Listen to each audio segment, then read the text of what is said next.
అదే RTV app వార్తల్ని క్షణాల్లో చదివే అవకాశం ఉంటుంది. ఒక న్యూస్ పేపర్, ఒక టెలివిజన్ ఛానల్ మీ చేతుల్లో ఎప్పుడూ ఉంటాయి. కర్నూలు నగరంలో రెండు వేరు చోట్ల దారుణ హత్యలు జరిగాయి. 74 ఏళ్ల వయసున్నటువంటి ఒక వృద్ధురాలిని అంగంతకుడు ఇంట్లోకి చొరబడి గొంతు కోసి పొడిచి చంపి చెవిలోకి ఉన్నటువంటి బంగారు నగలతో పాటు విలువైనటువంటి వస్తువులను దోచుకెళ్ళినటువంటి ఘటన కలవరం లేపింది కర్నూలు జిల్లా కర్నూలు పట్టణంలో. మనతో మాట్లాడిన కొంతమంది కుటుంబ సభ్యులు కూడా ఉన్నారు. అసలు 12 నుంచి 1 గంట మొత్తం జరిగిందండి. నేను 1:30కి వెళ్ళాను లంచ్ చేయక. అప్పటికే జరిగిపోయింది. నేను కొద్దిసేపు వెయిట్ చేశాను. ఒంట్లో ట్యాబ్ తప్పవుతుంటే బాత్రూమ్ ఉందామని కొంచెం కూర్చోదాను 20 మినిట్స్ ఇట్లా. మళ్ళీ శబ్దం లేదు. లోపల డోర్ తడితే ఎవరు పలకలేదు. లోపలికి వెళ్ళి చూస్తే వంట రూమ్లో పడిపోయింది. అంటే ఏం జరిగింది అనుకుంటున్నారు సార్? అదే తెప్టు బంగారు గొలుసు అవి తీసుకుపోయారు మర్డర్ చేసి. ఎవరి మీద అనుమానం అంటే తెప్పలేం కదా, ప్రొఫెషనల్ కిల్లర్స్ ఉంటున్నారు. గతంలో ఎవరు వంట మనిషి కూడా పనిచేశారు, ఈ మధ్య శనివారం మానేసింది. ఆమె కూడా కొంచెం సస్పెక్ట్ చేస్తున్నాము. సీసీ ఉండేగా పని చేయవండి. ఇంతకుముందు తెప్పు జరిగింది ఒక 8 years బ్యాక్. ఇప్పుడు పెట్టించారు కానీ మెయింటెనెన్స్ లేదు. అంటే 8 years బ్యాక్ ఎక్కడ తెప్పు జరిగింది? ఇంట్లో వీళ్ళు ఎవరు లేరు. అదే ఇంట్లో వీళ్ళు ఎవరు మహబూబ్నగర్లో ఉన్నారు. మా అమ్మాయి అక్కడ ఎంబీబీఎస్ చేస్తుంటే అక్కడ వెళ్ళారన్నమాట. అంతా వాళ్ళు ముస్లిం ఇద్దరు లాక్ చేసిందని తెప్పు చేశారు. అప్పుడు పెట్టించారు. జరిగిన తర్వాత మీ ఇంట్లో ఒకటే ఉందంటారు, మిగతా కుటుంబ సభ్యులు?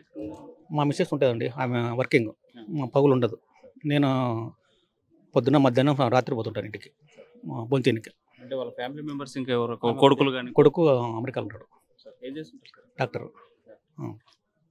ఇట్లా అనుకోకుండా జరిగినటువంటి ఘటన ఇది. ఇలా కిరాతకంగా పట్టపగలే హత్య చేశారు. ఏం చేయాలంటారు?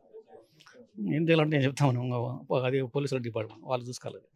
పోలీసులు వచ్చారు, ఎస్పీ గారు వచ్చారు, అందరూ వచ్చారు. ఏం చేశారు అక్కడ? అంతా ఎంక్వైరీ చేశారు, అన్ని తీసుకున్నారు, కలెక్ట్ చేశారు. అంతా అమ్మున్నారు, ఎంక్వైరీ చేస్తున్నారు, ఇన్వెస్టిగేషన్ చేస్తారు. దేంతో చాలా బలమైన దాంతో కొట్టారండి. అదే ప్రొఫెషనల్ కిల్లర్స్ అని అంటున్నారు. బ్యాక్ సైడ్ నుంచి ఆ ఇంట్లో ఇంట్లో సింక్ దగ్గర బియ్యం కడుక్కుంటున్నది అన్నానికని మేము వస్తా కదా అని. అప్పుడు వెనక నుంచి కొట్టేశారు. అంటే కత్తులతోనా రాడ్లతో? రాడ్లు అనుకుంటాను, మాకు తెలియదు, వాళ్ళు తీస్తారు. మీరు చూసినప్పుడు బాడీ ఏ సిచ్యువేషన్ పడిపోయింది, అదే బ్లడ్ అంతా వచ్చేసింది, అన్కాన్షియస్. ఒక నొప్పి ఏం లేదు అంటే 75 పైన అవుతాయి. ఈ వయసులో ఇంత దారుణంగా చంపిన వాళ్ళని ఏం చేయాలి? ఏం చేస్తారు, కఠినంగా శిక్షించాలి. మొత్తంగా చూసుకుంటే అత్యంత దారుణంగా కిరాతకంగా హత్య చేశారు.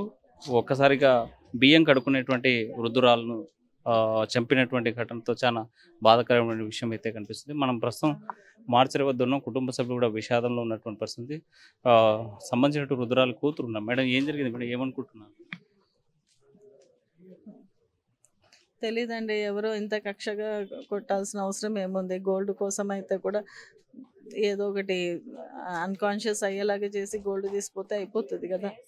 అదే మరి అంత దారుణంగా మా ఆయన ఫస్ట్ చూసి నాకు కాల్ చేశారు. నేను వచ్చేసరికి 2 పైన అయిపోయింది.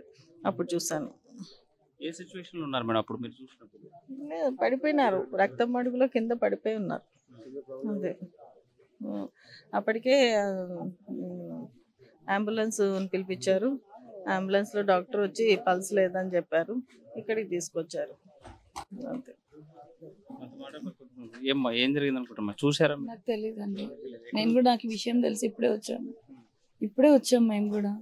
మేము కూడా బాడీ చూసి వస్తున్నాం అంతే. అది ముందర ఫేస్ చూడకుండా వెనక నుంచే ఇది జరిగినట్టు అనిపిస్తుంది. ఇంకా గోల్డ్ కోసమే కక్ష చేసేంత ఇది ఏం లేదు. ఎంప్లాయీస్ కదా, అట్లా అందులో ఒక్కతి ఉంది కాబట్టి ఏదైనా గోల్డ్ కోసమే వచ్చినారు, గోల్డే తీసుకెళ్లారు.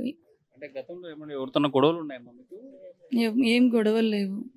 మా తాతయ్య ఎంప్లాయ్ కదా, కొడుకు కూడా అబ్రాడ్లో ఉంటారు, పిన్ని వాళ్ళు కూడా ఎంప్లాయీస్. ఏది లేదు. నాకు అవ్వ అవుతుంది, మా అవ్వ మేనకోడలు. తెలీదండి, మేము ఇప్పుడు బాడీని చూడడం కూడా ఇప్పుడే. చూసుకుంటే అత్యంత కిరాతకంగా బలమైనటువంటి రాడ్డుతో కొట్టి చంపారు. బియ్యం కడిగేటువంటి సమయంలో, ఫుడ్ చేసుకోవాలని రెడవుతున్నటువంటి సమయంలో వెనుక నుంచి వచ్చి తల మీద బాది అత్యంత కిరాతకంగా హత్య చేసినటువంటి వారిపైన చర్యలు తీసుకోవాలి. ఒకవేళ బంగారం లేకపోతే విలువైన వస్తువులే కావాలనుకుంటే ఆమె అన్కాన్షియస్ చేసి తీసుకెళ్ళినట్టు కూడా మాకు బాధ ఉండేది కాదు. కానీ మనిషిని అత్యంత కిరాతకంగా చంపడం అనేటువంటి చాలా దారుణమైనటువంటి ఘటనని కుటుంబ సభ్యులు ఆవేదన వ్యక్తం చేసినటువంటి పరిస్థితి స్పష్టంగా కనిపిస్తుంది. సో కర్నూలు నగరంలో 3వ పట్టణ పరిధిలో జరిగినటువంటి ఈ హత్య ఒక్కసారిగా కర్నూలు నగర ప్రజలకి ఉలిక్కి పడేలా చేసింది. ఇది ప్రొఫెషనల్ కిల్లర్సే చేశారు అని కుటుంబ సభ్యులు భావిస్తున్నారు. పోలీసులు కూడా కేసు నమోదు చేసి దర్యాప్తు చేస్తున్నటువంటి పరిస్థితి ఉంది. గతంలో కూడా ఒక వారం రోజుల క్రితమే ఆ ఇంట్లో పనిచేసేటువంటి పని మనిషి కూడా పని మానేసింది అని చెప్తున్నారు. ఆమెను కూడా అనుమానిస్తున్నటువంటి పరిస్థితి అయితే కనిపిస్తుంది. మనతో మాట్లాడడానికి 3వ పట్టణ సిఐ ఉన్నారు. సార్, ఏం జరిగింది అనుకుంటున్నారు సార్? ఏమన్నా విచారించి ఏం జరిగింది సార్? మనకు కంప్లైంట్ చంద్రశేఖర్ రెడ్డి ఇచ్చిన ఇన్ఫర్మేషన్ మేరకు అతను మధ్యాహ్నం ఇంటికి వెళ్ళే సమయంలో కాసేపు ఇంటి దగ్గర వెయిట్ చేసి చూశాను, మా అత్తగారు డోర్ తీయలేదు అన్నాడు. తర్వాత అతని డోర్ ఓపెన్ చేసుకుని లోపలికి వెళ్ళి చూసేసరికి కిచెన్లో రక్తపు మడుగులో ఆమె పడి ఉంది. ఈ విషయాన్ని తర్వాత వెంటనే అతని భార్య, అంటే ఇప్పుడు ఎవరైతే చనిపోయిందో ఆ లేడీ యొక్క కూతురికి ఫోన్ ద్వారా ఇన్ఫార్మ్ చేశారు. ఆ తర్వాత అతను ఆమె ఇంకా కొనప్రమాణంతో ఉంది అనుకుని అంబులెన్స్ ద్వారా తీసుకొని వచ్చి హాస్పిటల్ అడ్మిట్ చేశారు. ఆమె అప్పటికే డాక్టర్లు ఆమె చనిపోయినట్టుగా నిర్ధారణ చేయడం జరిగింది. సో దీని మీద ఎవరు చంపారు, ఎందుకు చంపారు అన్న కారణాలు అయితే ఇంకా తెలియాల్సింది. అంటే ఆ ఘటనాస్థలం చూసి పరిశీలిస్తే మీకు ఏమనిపించింది? ఆమె మీద ఎవరో చాలా బలమైన ఒక ఆయుధంతో తల మీద దాడి చేసి చంపినట్టుగా కనబడుతుంది. ఇంకా దానికి కారణాలు ఏంటనేది మనకు దర్యాప్తులో తెలియాల్సి ఉంటుంది. అనుమానితులు అంటే అది ఇంకా మనకు ఫర్దర్ ఇన్వెస్టిగేషన్లో బయటపడుతుంది. కుటుంబ సభ్యులు చెప్తున్నారు వారం రోజుల క్రితమే పని మనిషి మానేసినటువంటి వాళ్ళ మీద కొంత అనుమానం వ్యక్తం చేశారు.